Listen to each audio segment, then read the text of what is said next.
What's up, everybody? Welcome back. We're moving right along with my NFL power rankings. Today we're going to dive deep into the Tampa Bay Buccaneers. So about a week ago, I asked on the Twitter, which team outside of the Patriots, of course, do you think has the best chance of finishing with a top 10 offense and a top 10 defense? Obviously, a top 10 in either of those categories makes you a playoff contender, but if you could get top 10 in both, then we're talking Super Bowl potential. And the Bucks weren't originally one of the teams that I thought of for this. That team is still to come. However, someone did bring up the Bucks, and it really got me thinking. Among the 10 or so teams that were thrown at me, the Bucks were really the most realistic chance to finish in the top 10 of both offense and defense. Offensively, they were 18th last year. But obviously, they go out and have a great offseason, bringing in Deshaun Jackson, a good draft, getting O.J. Howard and Chris Godwin, maybe my two favorite skill players in the draft. We'll talk more about the moves the Bucs made in the offseason, but really loading up on a receiving core that outside of Mike Evans was frankly not that good last year.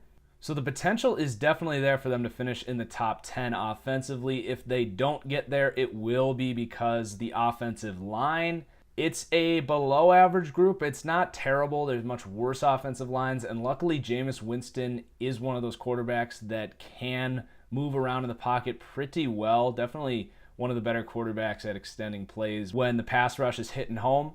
Another reason they might not hit top 10 is if Jameis Winston doesn't continue to develop. That would require his development to go off track. He really is on track to being able to support a top 10 offense, and now he's got the weapons to do it. Defensively, I think it's a little more questionable than the offense. They finished the 23rd defense last year.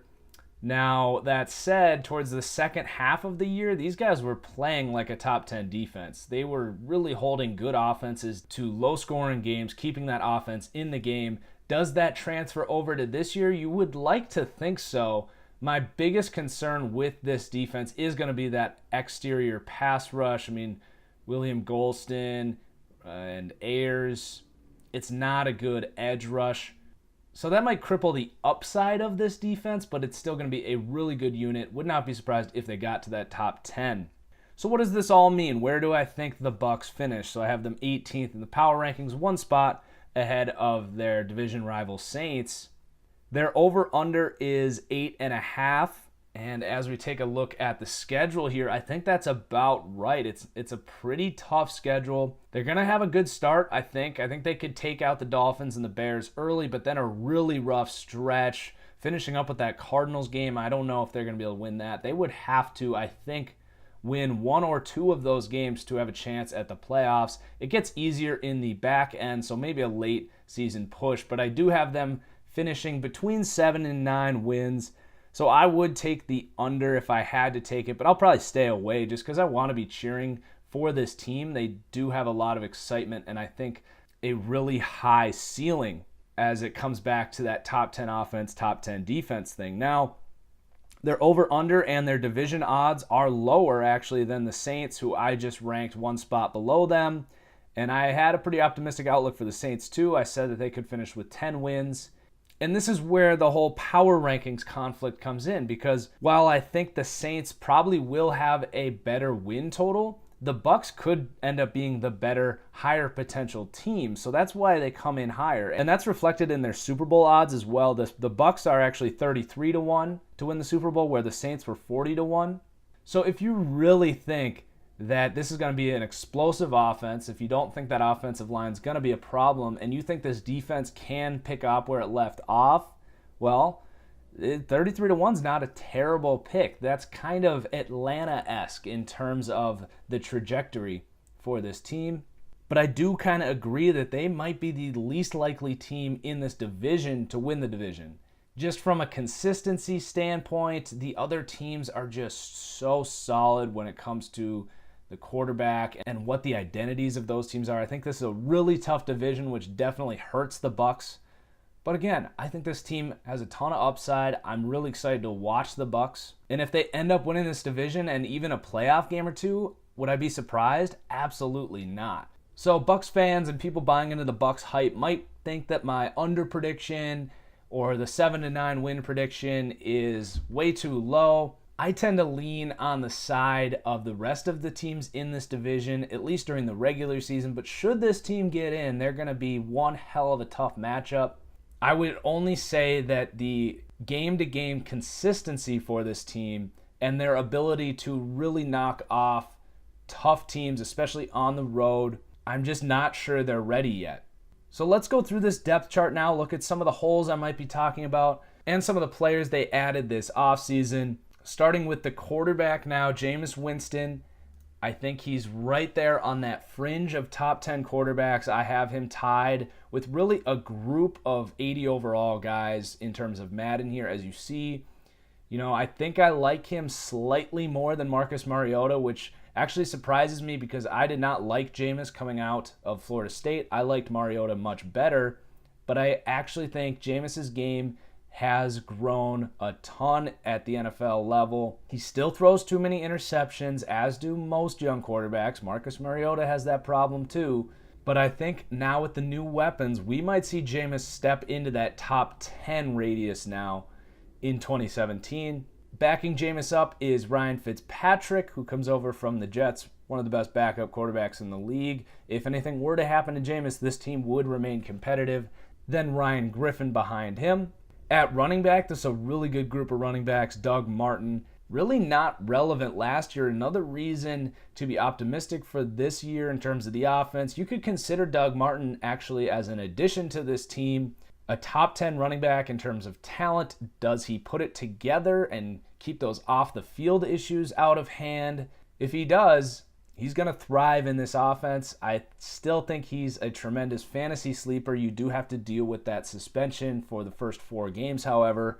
Charles Sims is a fine running back, is what I would say about him. I don't think he would ever be a number 1 guy, but he's also not like a backup. He's kind of in this fringe territory where he would be like a bottom 10 starter. I think we do eventually see Sims either take over here or somewhere else and then eventually just sort of be flushed out by someone with possibly more talent. But he does have some good shiftiness for his size, a tremendous third down back, which is how he's kind of used in this offense.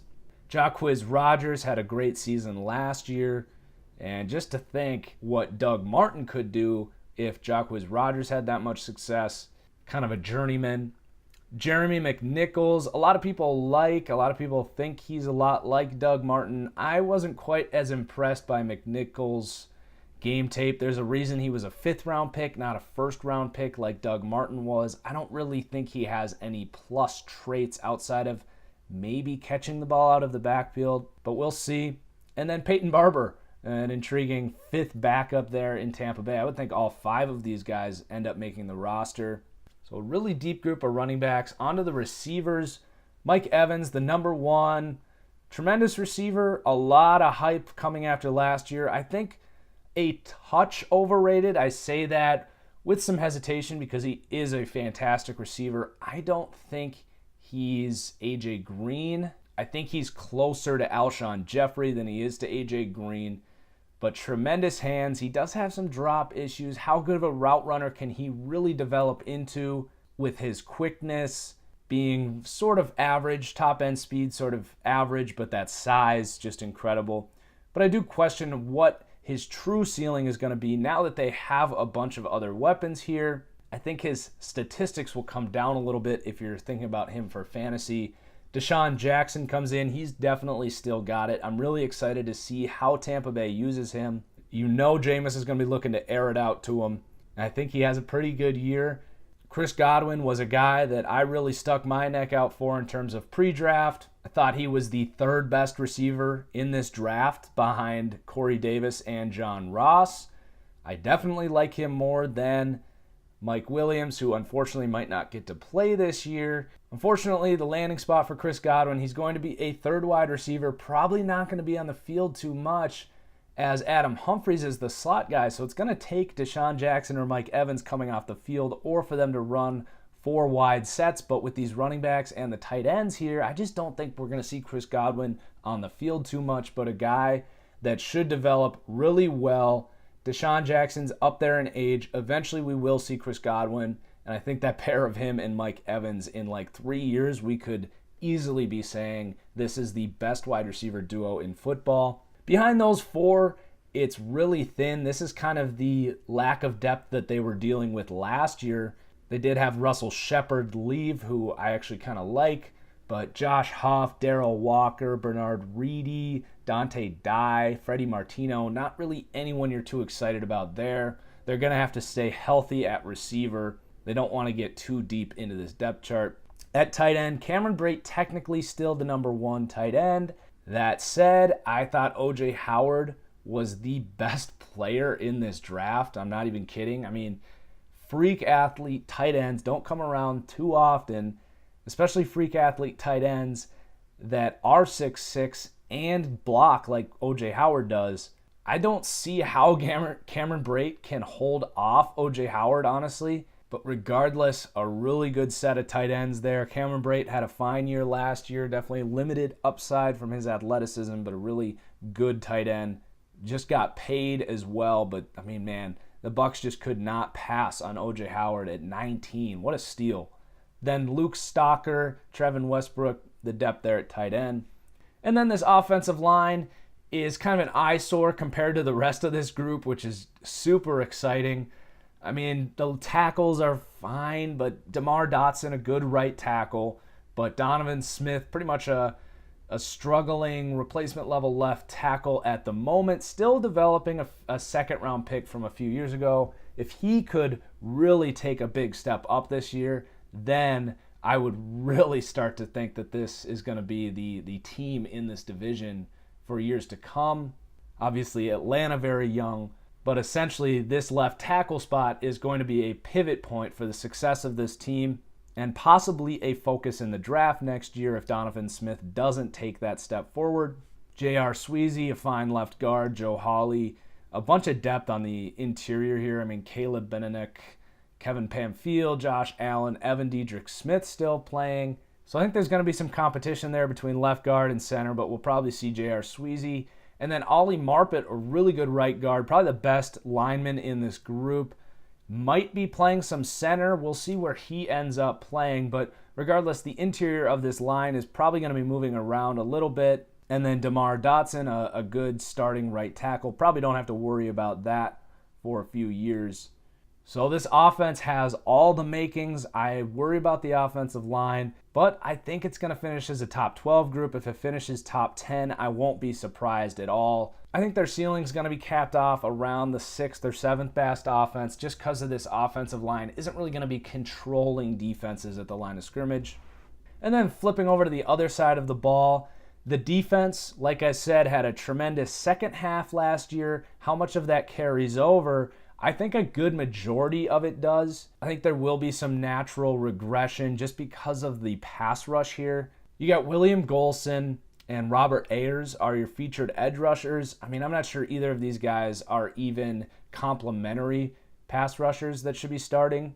Maybe rotational guys even. I mean, Robert Ayers did have a good year, and I'm probably being a little rough on him, but the fact that he is the number one here really concerns me. You have Noah Spence, the second-round pick from last year that definitely showed flashes.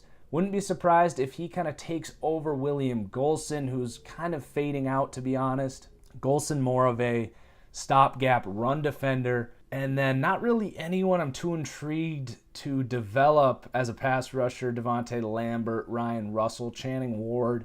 It's going to be probably the number one need for this team going forward.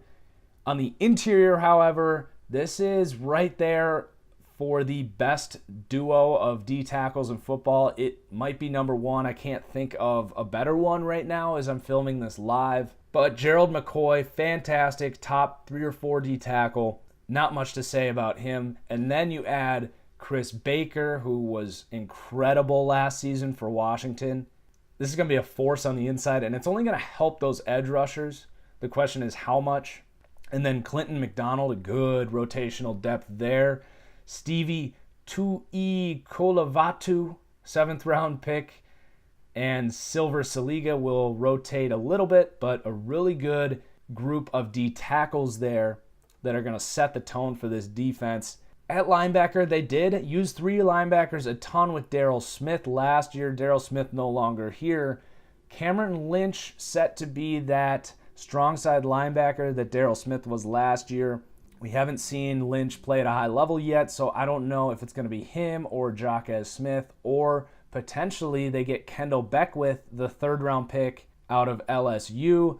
Really good linebacker, more of a run defender type, but I think what we might end up seeing and what might be the best combination out of this group would be putting Beckwith in the middle, taking him off the field in nickel packages, and then letting Quan Alexander and Levante David do their thing. These two are absolutely insane. I actually might think Quan Alexander is better than Levante David. He plays more of that heat seeker role, and in the middle, he flies off the tape a little more than Levante David, but they're both incredible, offering a ton of speed and that diversity for this defense to basically use 2 linebacker sets if they need to. They didn't do it as much as they probably could have last year, but definitely offering that versatility there. And then the secondary has some question marks, but also some very solid pieces here. I mean, Brent Grimes, he's like 34 years old now, but he was playing like one of the best corners in football last year. How much football does he have left?